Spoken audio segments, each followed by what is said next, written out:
వదిలాడు. క్యాప్సికం సాగు చేపట్టాడు. సాగు పోరులో ఓడి బ్రతుకు తెరువుకు రైతాంగం పట్నందారి పడుతుంటే వ్యవసాయంపైకి దండయాత్ర చేసేందుకు ఈ యువ రైతు పల్లెపాట పట్టాడు.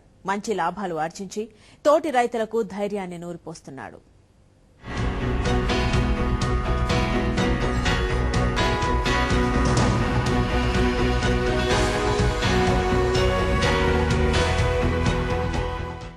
ఇతని పేరు పాండురంగారెడ్డి. మంచి చదువు, మైసూర్లో వెబ్ డిజైనర్ గా ఉద్యోగం. కాని అవేమీ పాండుకు పెద్దగా తృప్తినివ్వలేదు.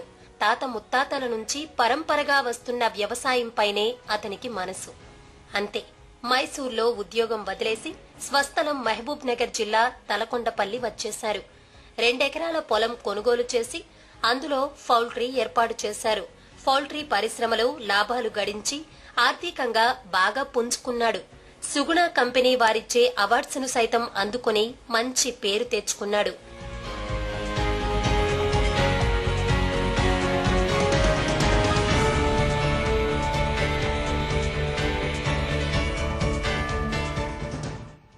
అదే ఉత్సాహంతో ఈసారి పాలీహౌస్ నిర్మాణంపై దృష్టి పెట్టాడు. అంతేనా, అందులో క్యాప్సికం సాగుకు సిద్ధమయ్యాడు. పాండు సమర్థత గురించి తెలిసిన ఉద్యానవన శాఖ అధికారులు అతన్ని ప్రోత్సహించారు. 75% వరకు ఉద్యానవన శాఖ సబ్సిడీ ఇచ్చింది. 25% తన సొంత డబ్బును పెట్టుబడి పెట్టాడు. రంగురంగుల క్యాప్సికంను సాగు చేస్తున్నాడు. ఇప్పుడితని హౌస్ లో ఆకుపచ్చ, ఎరుపు, పసుపు రంగుల క్యాప్సికం దొరుకుతున్నాయి. కేవలం 5 మాసాల్లో 300 క్వింటాళ్ల క్యాప్సికం దిగుబడి సాధించాడు. హైదరాబాద్ లోని పలు మార్కెట్లలో వీటిని విక్రయిస్తున్నాడు.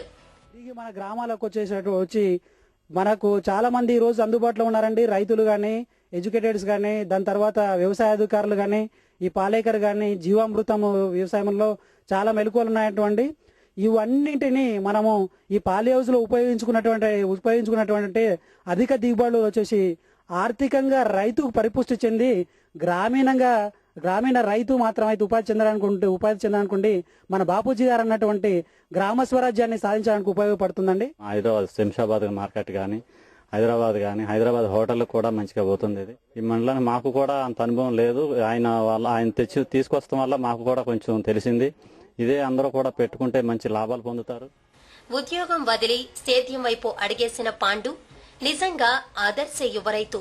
పాండును ఆదర్శంగా మరో 10 మంది యువకులు ఈ దారే ఎంచుకుంటే వ్యవసాయం కొత్త పుంతలు తొక్కటం ఖాయం.